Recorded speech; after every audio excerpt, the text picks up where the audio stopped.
Et de nombreuses familles marocaines sont toujours sans nouvelles de leurs proches partis à Ceuta. Justement, plus les heures passent et plus l'inquiétude grandit. Toutes espèrent un signe de vie, comme nous le raconte Antoine Delpierre.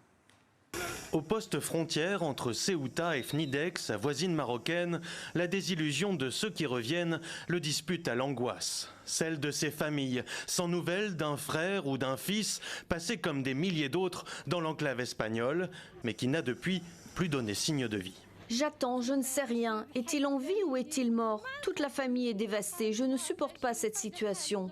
Mon fils, s'il te plaît, reviens, je veux juste sentir à nouveau ton odeur. Termine tes études et ensuite tu pourras toujours aller en Europe. Dans l'attente d'un hypothétique coup de téléphone salvateur, ses proches désemparés ne peuvent pour l'heure qu'espérer des nouvelles fortuites, comme Aziz qui recherche son beau-frère. Nous montrons sa photo à tous ceux qui reviennent. Nous attendons qu'ils puissent nous rassurer, s'ils ont des nouvelles de lui. Même si ce sont des mensonges, cela pourrait nous rassurer.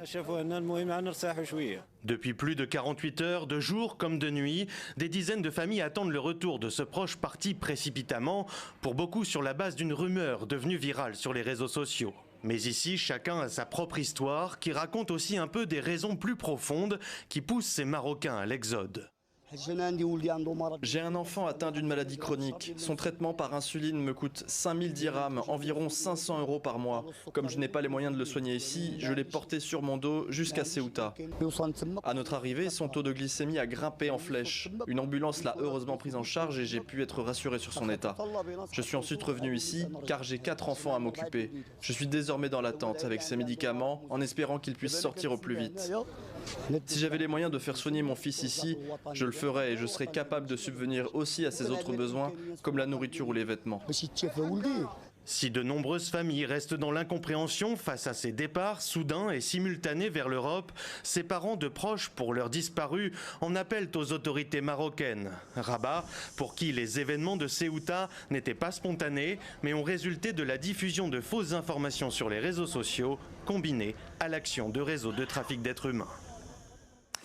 Et cet afflux inédit de migrants à Ceuta provoque de très vives tensions au sein des membres de l'Union européenne. Réunion d'urgence sur le sujet prévue demain, un mardi, entre les ministres de l'Intérieur des différents pays.